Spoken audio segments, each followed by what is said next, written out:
The least said about this particular people, no, the better.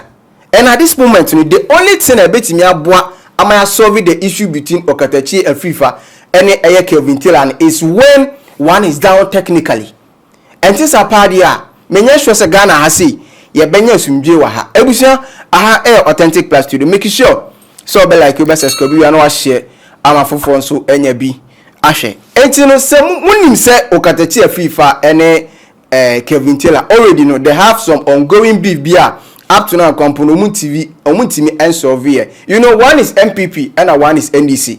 Enti no wa share they are almost bantom. But this particular beefy started the very first there. The king of Eswatini, Mswati, the third, Eden in 9 AC. Ghana has said, in fact, it generated a lot of conversation topics, debate on social media. And I just a man for Kwampu Bechechi Mukasa or Heneno, or Hinibia, or you're very powerful to the state say, or no, the constitution is under him. Instead of the constitution being ahead on top of him, no, sign here. Eti Kelvin Taylor. Ekwatena ni show no so e na chese o address how ekwan a eye Eswatini hene no e fa so ebedu Ghana ha sei e na odi tu dwa se wei ene e fe no hene ye ka ohene kina wei Eswatini hene no ene e fe ni se oye king because ono no ba no odi airplane ene ba nye private jet odi plane kasi a chese ti se Air Force One ene de ba ebuso hwe video no ade me hu na santimemu no ama mani aso ewie me hu se nkwara gina kwan ho o a mo him Ghana flag de efe no ebi mo him eye asantefo flag o efe ye say ya hyehyɛ kwan ya pra kwan no ho bibie ekoso asantimemu ohene no ba no hu sam pa piaw asantimemu na wodu no yakeka bibia hye table ase because yensi entom agufin wa bontene enti bibia ekoso na ade ba kumire mwanwa ye say ohene ne bedru ya no me hu ohene ne plane no na nya nkwara plane. Messias, where is the plane? On hine na waba ni Mswati was a DND no. Hey, no plane or team no. Mr. P, Messias, I beg you. I think you guys gave me that video yesterday, and for some reason I can't see it on the system. Me say, plane ni papa ne de buy no. Enya nkura plane no. Ono nko am ye nipa be 7. And na deche from ohine keke. Be share the plane na si wona am say, we did you emirate yes the crown so kiti bi oba so simple we friend to market to bi na odi atwa ni mu na ne bag kiti bi na wo hwe plane pa kwa ne de besi Ghana gigim sa ahinde na ebi mu di ahinde pa o ahinde bi ohu akọ ochi akwa na boy sikeduro wa boy siketuo wa boy ahinde tuo ama yesi ayenya ye di ye hu de yenka because time na me share report no. Besides, I beg you, I need that video again. Tell me now me share report na me a papa ni plane. It is Air Force One. In Mswati was a DND hene no. O hene na odin to me twa ni mu no. Me see ade no de ba Air Force One. Na de me tie ne say obedru nkran no na the pilot for ka che ne say plane de entumi enko Kumasi. Of understanding is expected to be signed later today. Now, as part of the schedule, tomorrow, King Mswati III will be visiting the Afrifa Secretariat. We'll be meeting officials of Afrifa. So now we see the delegation accompanying King Mswati III stepping out at this point. King Mswati III now arriving here at the Okatakyie International Airport.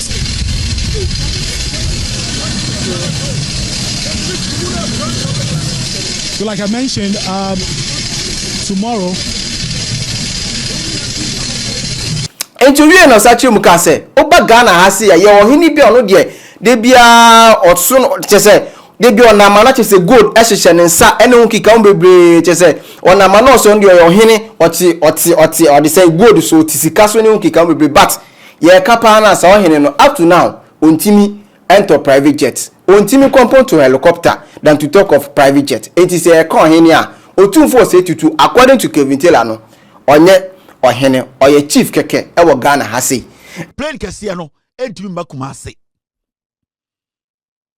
Plane kese pa na ohene ne de baaye no dacha no entumi si Kumasi esi Kumasi a ebetwa fa nipa so ebetwa fa menhia so ebe akopie den eye mampon ekunipa because esondodo Kumasi airport no esua runway ni etia I say koteketo abema Kumasi airport no runway no dia na plane nisi so a street na da ho na plane nisi so no etia ketekete dey say to park ne bema I say na to park bema 0.2 inches inti sa plane kese na entumi nko Kumasi hey Kumasi o Otumfuo say tutu asase so o kai say Otumfuo te kokoso akwana bebo e plane tuo or the plane aba Ghana ma ahemfo adane de odi kuro me say Eswahini Eswatini o sede ani ahene no or the plane abedru nkrama ahemfo akese adane odi kuro Ghana me say ohene we wa mo Otumfuo adane odi kuro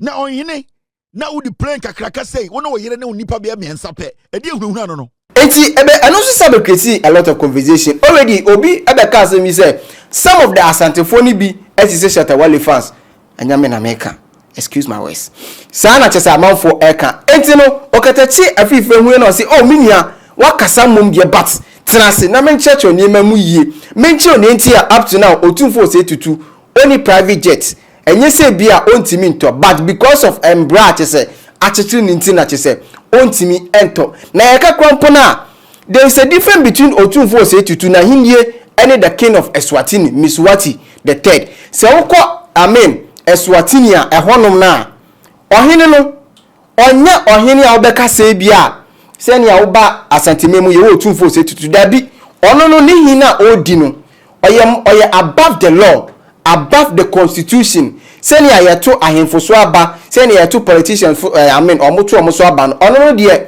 yento no so aba oye absolute monarchy eno na chese odi ebuso video no kire wo made meti sa branch bi didi eye chiame atem se ana eye Mswati wo ba ye ana fa hin na Mswati no wato plane na fa hin no kosi hin ana Santehine no onto plane na fa hin eti Santehine ye mai ketwa na fa hin na Santehine ye ketwa dia wo papa de nkoni hin kura o eni ye de ye say okay so I think people must understand what is going on. So first of all bit second Mswati ono no de no baby a wote say eye former Swaziland e from Mswati no e hono eye absolute monarchy ye ka say absolute monarchy say ene constitutional democracy ne wo mu a ofo bit say Ghana ha say ye ne constitutional democracy ni wo eye three arms of government where we have the legislature the executive and the judiciary and the Mama government judiciary ne be kan executive no e je de wo two arms enye tribune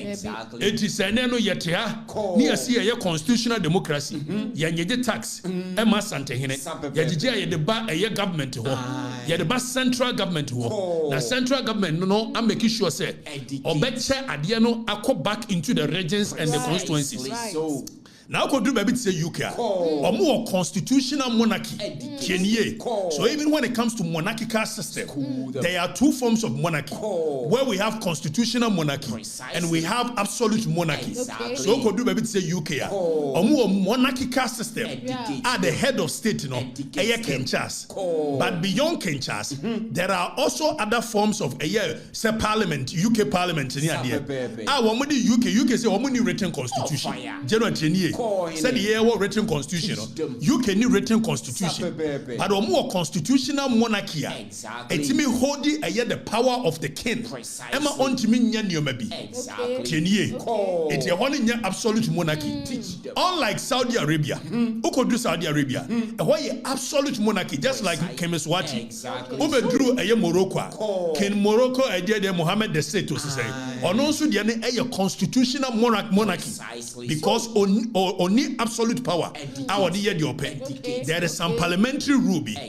So when you live in a country where there is king, yes, a king, I can. Me found this title, no, and where king, 1 year king, fine. The kind general. The entire even abrofone ba you know or man Fred the supreme person at the apex of our traditional leadership say or your king and they say that obianwa one king Charles and now Queen Elizabeth ayepe it is omaba beto say what Africa omaba beto say what India now we dey hine wo ho instead say order the apex of a year the rulership abeye ken no almost see am from ken dem mo ye be from mo aseni chief ni afra wo paramount eti your friend a paramount chief so among the chiefs you are the paramount person amongst it. Meanwhile say offer a year the rulership of a year UK I go uti offer a year you say Edinburgh offer say Prince of Wales.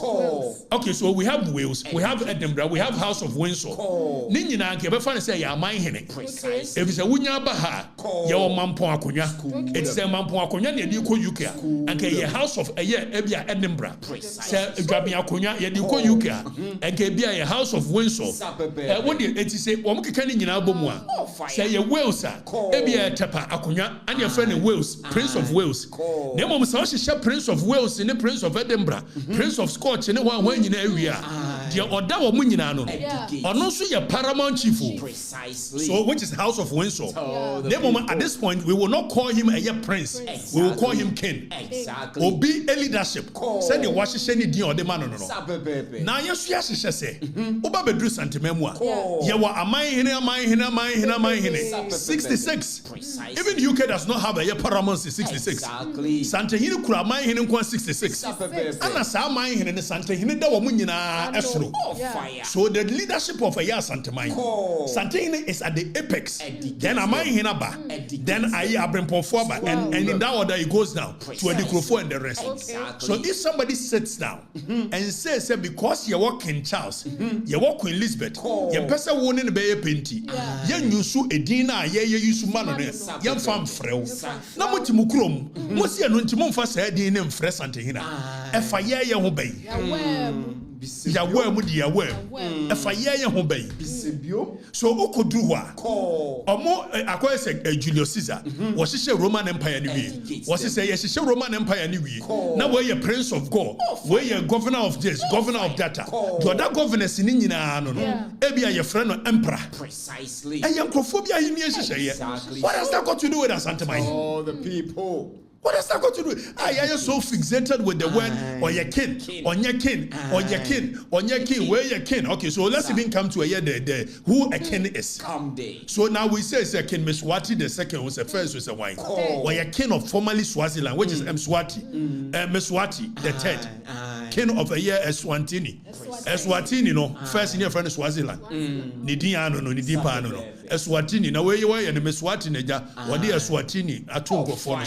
It's in a back and forth. Sana chese Okatakyie Afrifa ede mema Kelvin Taylor chese Okatakyie say ye ka edusua anke be ya Kelvin Taylor ombe no ho ase ne eche na de because kamia kwa ese ne ekoso nyina krompo no he doesn't really know the history about the king of Eswatini and how their monarchy works, how their kingdom works. Senya Afrifa Okatakyie eche mu no se woko UK ehonom na omo monarchy no under constitution, even though say ohene no UK no or power, but then he rule according to the laws.